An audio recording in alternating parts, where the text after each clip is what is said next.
आज हम पढ़ेंगे मापन के बारे में। ठीक है,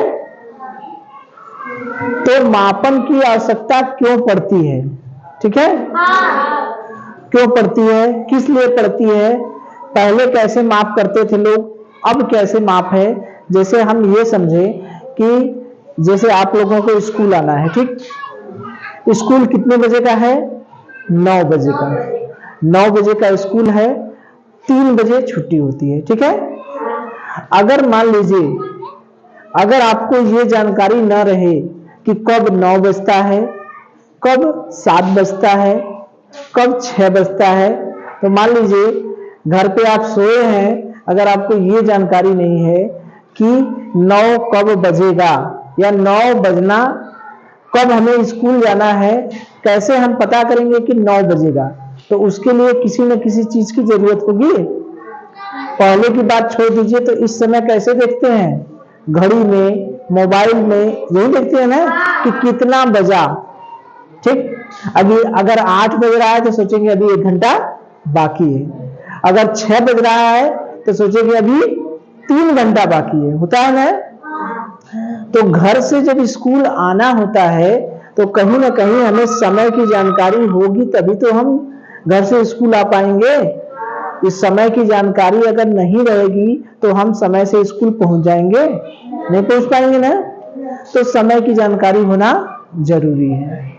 अगर मान लीजिए किसी सब्जी वाले के पास जाते हैं, मान लीजिए आपको पाव भर खरीदना है, आधा किलो खरीदना है, 1 किलो खरीदना है, चाहे आलू, प्याज, मटर कुछ भी खरीदना है, या दुकान पे जाता है दाल खरीदना है, तेल खरीदना है, कुछ भी खरीदना है, तो अगर मात्रा की जानकारी नहीं रहेगी, मात्रा मतलब समझ रहे हैं, कितना मात्रा देना है, जैसे 1 किलो देना है, जैसे जाके उससे कहिए कि हमको दाल दे दो, तो दुकान वाला दाल दे देगा? दुकान वाले के पास गए और कह दिए कि हमें दाल दे दो, तो दुकान वाला दे देगा? उसको मात्रा तो बताएंगे। वो पूछेगा कि कितना दे दे, कितना माने क्या हुआ? मात्रा।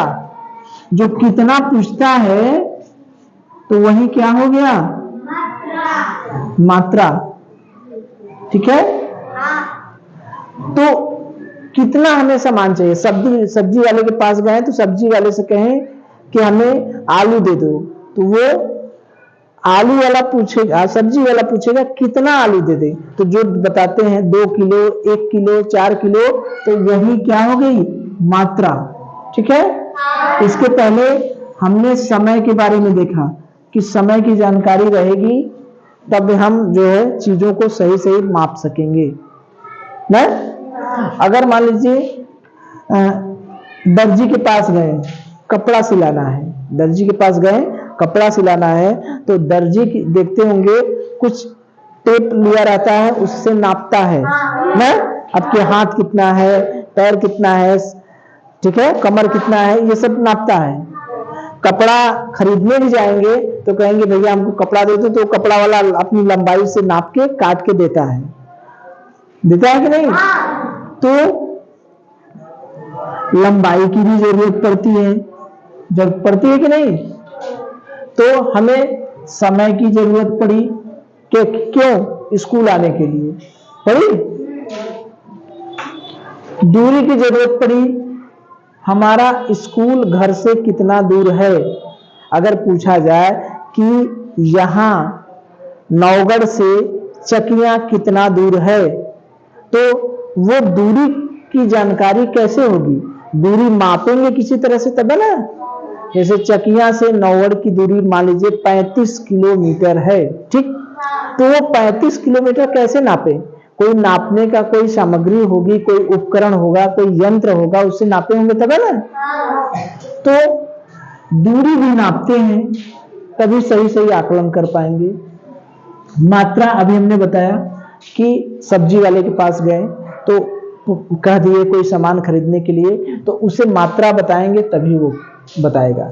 यानी हमें चीजों का सही सही समय, दूरी, मात्रा ये सब पता करने के लिए हमें मापने की जरूरत पड़ती है। बिना मापे हम कोई काम नहीं कर सकते। ठीक है, तो चाहे सुबह उठना हुआ, चाहे सब्जी वाले से सब्जी खरीदना हुआ, चाहे दूध खरीदना हुआ, या घर से स्कूल आना हुआ, इन सब में कहीं ना कहीं समय, दूरी और मात्रा की जरूरत पड़ती है। अभी हमने देखा उदाहरण से। अब हम देखिए मापन की आवश्यकता क्यों पड़ती है। मापन की आवश्यकता हमें हर जगह किसी न किसी रूप में है, चाहे हम दर्जी के पास कपड़ा सिलाने जाए, चाहे फल विक्रेता के पास फल खरीदने जाए, या विद्यालय समय से आए, या विद्यालय कितनी दूर है, ये सब में हर जगह मापन की जरूरत पड़ती है। मापन माने नापने की जरूरत पड़ती है, ठीक है। जैसे किसी को बुखार आ जाता है तो देखते हैं कि डॉक्टर एक थर्मामीटर, या तो डॉक्टर के पास जाएंगे तो चेक करेंगे, या अपने पास भी थर्मामीटर रहता है, उसको मुंह में लगाते हैं तो पता चल जाता है, टेम्परेचर देखते हैं, ताप देखते हैं, उस ताप को देखकर पता चल जाता है कि जो जानकार रहते हैं वो कह देते हैं कि भैया तुम्हें बुखार हो। अगर ताप कम रहेगा तो कहेंगे बुखार नहीं है। तो कहीं ना कहीं वो इन सब चीजों में हमें मापन की जरूरत पड़ती है। कुछ चित्र भी दिखाएं। जैसे देखिए ये दर्जी है, ये नाप रहा है, ठीक है। ये सब्जी वाला सब्जी दे रहा है, फल दे रहा है। ये देखिए विद्यालय में घंटा बजा रहा है, टाइम से, टाइम का पता ना रहे, समय का पता ना रहे, घंटी बजाने वाला 1 बजे घंटे, छुट्टी 3 बजे होना है, समय अगर ना पता जानकारी रहे, समय की माप ना रहे सही सही, तो 1 बजे ही घंटा बज जाएगा, ठीक है। ये डॉक्टर है, देखिए थर्मामीटर से नाप रहा है बुखार, ठीक है। तो देखिए इन सब चीजों में, चाहे दर्जी हो, चाहे सब्जी वाला हो, चाहे विद्यालय में घंटा बज रहा है, टाइम है, दोनों है, या यहाँ बुखार नापना है, तो इन सब जगह हमें किसकी जरूरत पड़ती है, मापन की जरूरत पड़ती है, ठीक है। अब इस लंबाई को नापने के लिए, दूरी को नापने के लिए, समय को नापने के लिए, मात्रा को नापने के लिए, ठीक है, इन सबको मापने के लिए किसी न किसी की जरूरत पड़ती है, चाहे वो उपकरण हो, चाहे संसाधन हो, ठीक है। तो मापन का कुछ दिमाग में आया, मापन क्यों जरूरी है, ये बात समझ में आई। मापन के बिना हम दैनिक जीवन में कोई काम नहीं कर सकते, ठीक है। हमें पढ़ाना है, आपको पढ़ना है, तो कौन सा, जैसे एक विषय में 15 पाठ हैं, ठीक, तो एक पाठ हम कितने समय में पढ़ लेंगे कि हमारा समय से समाप्त हो जाए, ठीक। तो हर चीज के लिए, लंबाई नापने के लिए, समय नापने के लिए, दूरी नापने के लिए, मात्रा नापने के लिए, ताप नापने के लिए, विद्युत धारा भी नापने के लिए, जो धारा है, देखते हैं जब बिजली वाले आते होंगे तो एक इतना चौड़ा सा मशीन लेके आते होंगे, उसको उसमें खोजते हैं, देखते हैं कि लाइन आ रही है कि नहीं आ रही है, देखते हैं। तो सभी चीजों को नापने के लिए हमारे दैनिक जीवन में बिना मापन के कोई काम हो सकता है? कितनी गड़बड़ियां हो जाएंगी बिना मापन के, समझ में आया। सब्जी वाला न तो सब्जी दे सकता है, न तो दर्जी कपड़ा सिल सकता है, न तो हम दूरी का अंदाजा लगा सकते हैं, न तो हमें बुखार का पता चलेगा। अगर बिना मापे, अगर समझिए कि हम कोई चीज न मापे तो कितनी अर्थव्यवस्था गड़बड़ा जाएगी, दैनिक जीवन में कितना दिक्कत होगा, नहीं होगा। दुकान वाले के पास जाएंगे, उसे बिना मापे कुछ देना हो तो अंदाजी से देगा, तो कम हो जाएगा, ज्यादा हो जाएगा, ये सब चीज होगी ना, ठीक है। तो हमारे दैनिक जीवन में मापन की बहुत आवश्यकता है। तो देखिए अब हम देखेंगे इसके बाद कि मापन के लिए पहले लोग कैसे मापन करते थे। जैसे हमें पहले उपकरण, इस समय कई उपकरण है, इंची टेप है, ठीक है, इस समय थर्मामीटर है, इस समय 1-1 किलो का बाट है, इस समय घड़ी है। लेकिन कभी ऐसा भी समय रहा होगा कि ये घड़ी नहीं रही होगी, नहीं रही होगी, बाट नहीं रहे होंगे, इंची टेप नहीं रहे होंगे, थर्मामीटर नहीं रहा होगा, तो वहां पर लोग कैसे माप करते थे या उनका जीवन कैसे बीतता था, मापन के लिए क्या क्या इस्तेमाल करते थे। कोई बित्ता का इस्तेमाल करता रहा होगा जिसे बलिष्ठ कहते हैं, कोई कदमों का इस्तेमाल कर रहा होगा, कोई हथेली का इस्तेमाल कर रहा होगा नापने के लिए। ऐसे ही नापते होंगे, अंदाजा लगाते होंगे ना एक हाथ, दो हाथ, तीन हाथ, एक बित्ता, दो बित्ता, तीन बित्ता, ऐसे करते होंगे। कदम से कि 10 कदम, 20 कदम। जैसे कोई सोच लीजिए, हम लोग इस समय नहीं, पहले समय में है, अगर पूछा जाए कि घर से, यहाँ से आपका घर कितना दूर है, तो मान लीजिए 200 मीटर की दूरी पर होगा इस समय के हिसाब से। और उसको कदम से नापेंगे, तो कदम से नापेंगे तो मान लीजिए 700 कदम है, तो दूसरे पहले के लोगों से पूछते कि विद्यालय से घर कितना दूर है, तो क्या कहते हैं, 700 कदम। क्या 700 कदम। अगर इस ब्लैक बोर्ड की लंबाई हम पूछेंगे, लंबाई चौड़ाई, तो ऐसे तो कहेंगे 5x4 है, 5x4, हाँ 4 के आसपास होगा। अब वैसे पहले जमाने में इसको नापते तो 1 2 3 4 5, थोड़ा सा 5 और 4 अंगुल, 5 बित्ता 4 अंगुल लंबा, ऐसे नहीं नापते। तो पहले के लोग भी क्या, वो पहले के लोगों के मापन के ये सब उपकरण नहीं थे, ये सब संसाधन नहीं थे आज की तरह, तो क्या लोग जीते नहीं थे? सामान खरीदते नहीं रहे होंगे, सब्जी वाले से सब्जी नहीं खरीदते रहे होंगे, दुकान से सामान नहीं खरीदते रहे होंगे, एक दूसरे को सामान नहीं देते रहे होंगे, तो अंदाजा से देते होंगे, एक पसर, एक अजूरी, 2 अजूरी, कोई नपना रहा होगा, एक डब्बा, 2 डब्बा, कुछ ना कुछ अपना उपाय किए रहे होंगे। एक लकड़ी बना लिए होंगे, एक लकड़ी, एक लट्ठा, 2 लट्ठा, ऐसे कुछ ना कुछ उपाय रहा होगा। तो उन्हीं सब के बारे में हम लोग देखेंगे, ठीक है। चलिए, ठीक है। तो देखिए, जब हमारे पास नापने के लिए उपकरण और संसाधन नहीं थे, पहले की बात है, ठीक है।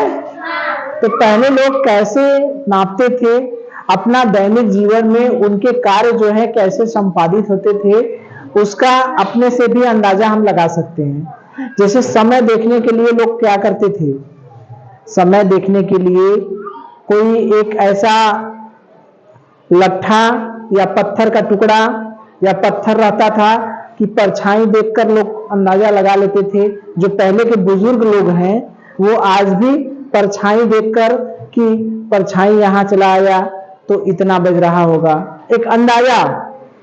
सूर्य यहाँ आ गए तो थोड़ा सा तीखे हो गए तो 1 बज रहा है, सर के ऊपर है तो 12 बज रहा है, सब अंदाजा लगाते हैं ना, तो समय के लिए। तो उसी तरह से जो मिस्रवासी हैं थे पहले, प्राचीन काल की बात है, कब की बात है, प्राचीन काल की। मानक मात्रक की आवश्यकता, यानी कोई एक मात्रक मान करके माप करते थे। तो जो मिस्रवासी थे वो हाथ से नापते थे। कैसे नापते थे, हाथ क्या था, कोहनी से अंगुली के सिरे तक, ये कोहनी है, ये कोहनी है ना, इस कोहनी से हाथ के सिरे तक जो लंबाई थी उसको हम कहते थे हाथ, नापने के लिए। जैसे ये 1 हाथ, 2 हाथ, फिर नहीं ऐसे आया तो बित्ता नाप लिए मान लीजिए, ठीक है। तो मिस्र वाले हाथ का सहारा लेते थे। किसे, हाथ क्या होता है, कोहनी से अंगुली के सिरे तक। अंगुली का अंतिम सिरा कौन है, ये है, कोहनी ये है। तो कोहनी से यहां तक ये क्या हुआ, 1 हाथ हो गया, ठीक है। तो हाथ से नापते थे। कहां के लोग, मिस्र के लोग, ठीक है। रोम वाले कैसे नापते थे, पग की सहायता, पग मतलब कदमों की सहायता से, 1 कदम, 2 कदम, 3 कदम, इस तरह से। सबका अपना अलग अलग था। रोम वाले हाथ से नापते थे, सॉरी मिस्र वाले हाथ से नापते थे, तो रोम वाले कैसे नापते थे, कदमों से, ठीक है। और संसार के ज्यादातर लोग फुट का इस्तेमाल करने लगे। किसका, फुट का, मात्रक के लिए, लंबाई की मात्रक के लिए किसका इस्तेमाल हो रहा था, फुट का, शुरू में, ठीक है। प्राचीन काल में फुट का इस्तेमाल हुआ, यानी ये मात्र, फुट क्या है, मात्रक है। क्या है, मात्रक। हाथ क्या है, मात्रक। और ये पग क्या है, मात्रक। 2 कम, जैसे आज हम कहते हैं 2 मीटर, कहते हैं ना, तो ये दो तो संख्यात्मक मान हो गया।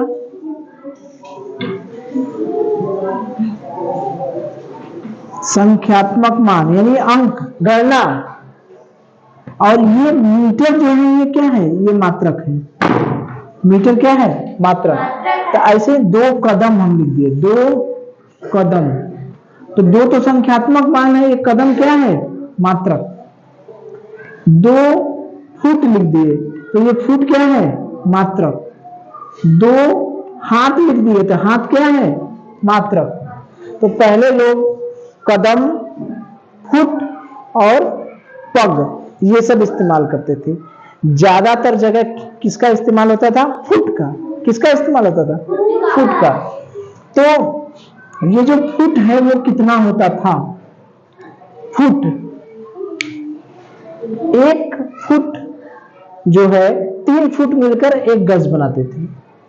3 फुट मिलकर कितना बनाते थे? 1 गज। अगर आपसे पूछा जाता है कि 1 गज कितने फुट के बराबर होता है, तो कहेंगे 1 गज कितने फुट के बराबर होता है?